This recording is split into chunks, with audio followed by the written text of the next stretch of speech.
Who has the most podiums in Formula 1 with 0 wins? 102 drivers have scored a podium position and not been able to ever win a Grand Prix. That is in the complete history of the sport. It's been an interesting season in 2024, with Red Bull being pushed a little by McLaren, and with last season's hot green Alonso machines fading and Ferrari being up and then way down.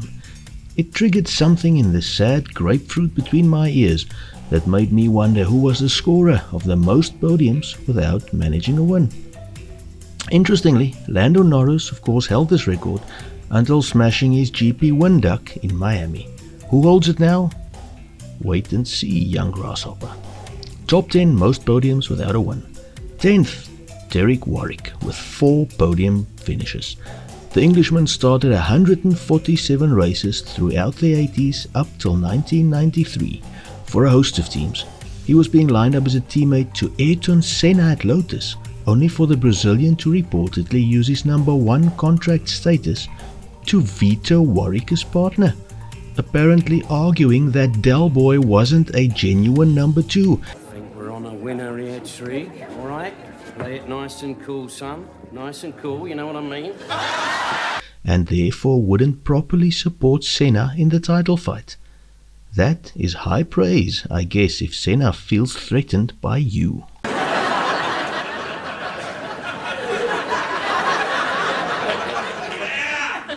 That's high praise! I'm quoting from Derek Warwick's Wikipedia page. In 1989, victory eluded Warwick on 2 occasions. The first was in the Brazilian Grand Prix, when a disastrous pit stop cost him more than 17 seconds. He finished behind winner Nigel Mansell. But the real heartbreak came in the Canadian Grand Prix, when Warwick drove superbly and was leading the wet race, only to have his Cosworth engine fail in lap 40 while in second place. Ayrton Senna, who had passed Warwick for the lead on lap 38, would himself retire when his McLaren's Honda V10 blew 3 laps from the finish, as Warwick was lapping much quicker than those behind him, including the V10 Williams Renault of eventual winner Thierry Boutsen. It is possible he could have scored his first Grand Prix win had he finished good enough to have won a race or 2 on ability alone. Bad luck and bad decisions cost the man called Derek. For instance, he chose to remain at Renault for the 85 season, refusing an offer from Williams. The Renault was bad in 85 and they withdrew from Formula 1 at the season's end. Nigel Mansell took his Williams drive and won 2 races that year. Just plain bad luck, but good enough for 10th on this list. 9th, Andrea de Cesaris, 5 podiums. One of the coolest names I've ever heard. Sounds like someone who should be painting chapel ceilings in the 1200s. But de Cesaris created his art on the racetrack. 208 starts in the 80s and 90s for an outhouse full of teams, including Alfa Romeo and McLaren. The man finished second twice in 1983 for Alfa in Germany and South Africa. De Cesaris also suffered some incredible misfortunes. At Long Beach in 82, he, and I quote from his Wikipedia, led the race, but as he was passing a back marker at a tight corner with Niki Lauda right behind him in second, De Cesaris waved his fist at the back marker and forgot to change gear and hit the rev limiter, which allowed Lauda to take the lead and win the race. De Cesaris suffered a rear brake failure and crashed hard at Pine Avenue, end quote. Yeah, okay, that wasn't bad luck. That was a wee bit stupid. You have the right to remain. But at Monaco, he ran out of fuel on the final lap to allow Riccardo Patrese to win his first race. He almost won at Spa in 83, only for a bad pit stop to set him back and a blown engine to end his hopes. Interestingly, De Cesaris was Michael Schumacher's first teammate at Jordan when the German made his debut in 1991. And really, that was De Cesaris doing his usual performance, taking no notice of the leaders leading the race, and look at this idiot. And it really is a disgrace that he's allowed to continue to interfere with Grand Prix racing. 8th, Luigi Villoresi, ironically 8th, with 8 podiums and 0 wins. The Italian started only 31 races during the 1950s for Ferrari, Maserati, Lancia and some team called Scuderia Centro Sud. 2 second places in 1953 for Ferrari was the closest he got to winning a race, but having teammates of the caliber of Mike Hawthorne and Nino Farina did not help his cause, facing quality that also included the likes of Fangio, Ascari, Moss and more. Villoresi still managed to finish on the podium 25.8% of the races he started. That's almost a third. Well, a quarter. For comparison, Max Verstappen has a podium finish rate of 54.36% and Lando Norris has a podium finish rate of 16.67%. Yes, a whole career in the 50s was the total amount of races a season and a half now consists of, but still, it gives you an idea of the man's quality. 7th with 9 podiums, none other than Martin Brundle. One of the most iconic voices commentating the sport. Many forget the man had a pretty decent driving career before taking up the microphone. From 84 to 96, Brundle started 158 races to achieve those 9 podiums. Driving for Tyrrell, Zakspeed, Williams, Brabham, Benetton, Ligier, McLaren and Jordan. Brundle showed genuine talent at times, but the stars just never aligned for that win. 5 of his podiums came at Benetton in 1992, when he was teammates with the young Michael Schumacher. He came close to winning in 92, as the following quote from the PDF of Wiki explains. In 1992 he had a productive season with a strong finish to the year. He came close to a win at Canada, where having overtaken Schumacher and closing on leader Gerhard Berger, the transmission failed. He never outqualified teammate Michael Schumacher, but made up places with excellent starts, like a 6th to 3rd at Silverstone. Outraced the German at Imola, Montreal, Magny-Cours and Silverstone, and scored a notable 2nd place at Monza. At Spa, Brundle went by when Schumacher went off the track.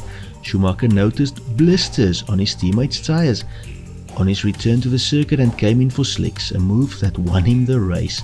Had Brundle not been distracted, he would have pitted as planned at the end of the lap, with victory the most likely result. End quote. Brundle's final race was for the Golden Livery Jordan team in 1996 in Japan, where he finished 5th.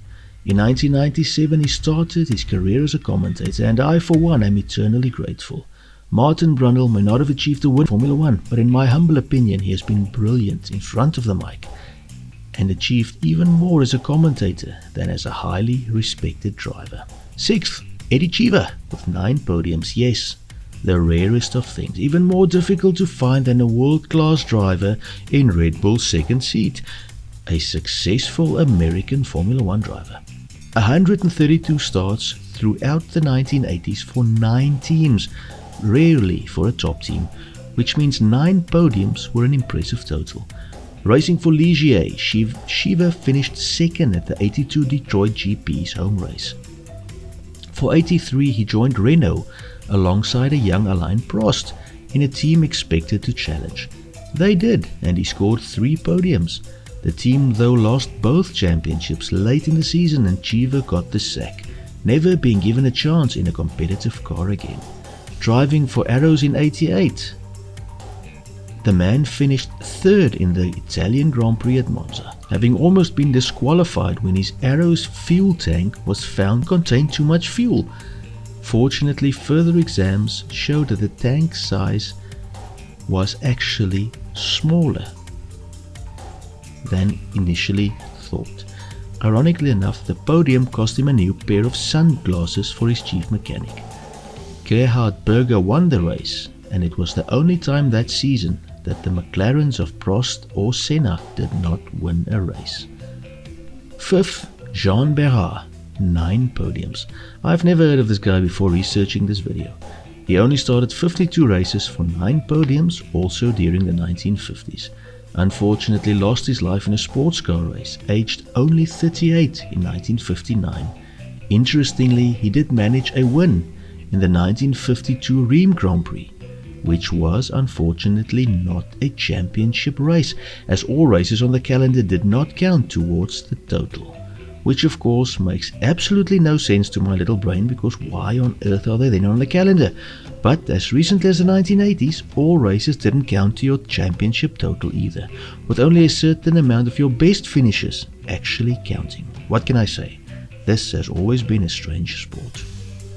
Fourth, Romain Grosjean. 10 podiums, 0 wins. More well known for his crashes at Haas and his fireball, also at Haas, it was earlier in his career driving for Lotus, the former Benetton, former Renault, current Alpine, that Grosjean showed his true ability. He scored all 10 podiums for that team, also finishing second, twice. As lightsoutblog.com puts it, and I quote, of his 10 podiums, 2 were second place results. He finished 2.513 seconds behind race winner Lewis Hamilton at the 2012 Canadian Grand Prix and 6.284 seconds behind Sebastian Vettel at the 2013 United States Grand Prix. End quote. Also check out the video we made about the Frenchman, the link's in the description. Grosjean's final podium was at Spa in 2015. In 2016 he joined newcomers Haas and raced for them until that fireball crash in 2020. Since his return to race fitness, he's been plying his trade in IndyCar. Third place, Chris Amon, 11 podiums. The New Zealander started 96 races for his 11 podiums and raced for a number of teams, including Ferrari. Once more, I refer to an article on lightsoutblog.com for the following. From his 11 podium finishes, Amon finished as runner-up 3 times at the 1968 British Grand Prix, 1970 French Grand Prix and 1970 Belgian Grand Prix. He finished closest to the winner at the latter, where he crossed the line just 1.1 seconds after Pedro Rodriguez. End quote. Amon scored 6 podiums for Ferrari and finished 5th in the World Drivers' Championships for them in 1967. Second, Stefan Johansson with 12 podiums. During the 80s, Johansson raced for pretty much everyone, including Ferrari and McLaren. He started 79 races and his 12 podiums was a decent return, even if he failed to win any races. 6 podiums for Ferrari and 5 for McLaren and 1 for a team called Onyx in 1989 with the sum of his efforts. The Onyx podium being the team's only ever podium and his final one. Quoting his Wikipedia, at his second race for Ferrari, namely their home race, the San Marino Grand Prix, 2 laps from home he passed Senna's out-of-fuel Lotus to take the lead, to the delight of the Tifosi, and would probably have won if his Ferrari had not run out of fuel itself just half a lap later. End quote. In the 1985 Canadian Grand Prix, Stefan Johansson finished 2 seconds behind teammate Michele Alboretto's Ferrari. Even though he seemed to outshine Alboreto at times, he was replaced by Gerhard Berger and joined McLaren to partner Alain Prost, where he did a decent job before making way for Ayrton Senna. Johansson raced for lesser teams, including the Onyx, which he somehow podiumed. In his 11 years in F1, he drove for 10 different teams. And that was that for the talented Swede. Some special mentions from the current grid. There are 4 drivers on the current 2024 grid who have finished on the podium without yet taking a win. Lance Stroll and Oscar Piastri have taken 3 top 3 finishes without a win. Alex Albon has 2, while K-Mag scored his only podium finish to date on debut in 2014. Number 1, Nic Heidfeld with 13 podiums without a win. A personal favorite. It just never happened for the talented German. In 12 seasons in Formula 1, Quick Nick managed 13 podiums and bugger all wins. Not only holds the record for most podiums without a win, but also for the most second places without a win, namely 8. Some serious Lando Norris vibes here. Closest he came to winning was the 07 Canadian Grand Prix, again the Canadian Grand Prix, where he finished 4 seconds behind Lewis Hamilton's McLaren. The German started 183 races for Prost, Sauber, Jordan, Williams, BMW and Renault in the early 2000s. An interesting quote from his Wikipedia page, but I don't know how serious to take this. In 2016, an academic paper that reported a mathematical modeling study that assessed the relative influence of driver and machine, Heidfeld was ranked the 23rd best Formula 1 driver of all time. End quote. It doesn't make a great load of sense to me, since he never finished higher than 5th in the World Drivers' Championship, but I'm no scientist, and I'm sure they know what they're doing, and it's not just some useless stats and theories. Quick Nic also had a stint in Formula E after exiting Formula 1, where he also holds the record for most podiums without a win, namely 8. At least the man was consistent. And on that terrible disappointment, I'm afraid it's time to end. Thank you all very much for coming. Thank you for watching. We've reached the end of the road for this video. I hope sincerely that you enjoyed it, and if you didn't, watch it again until you do.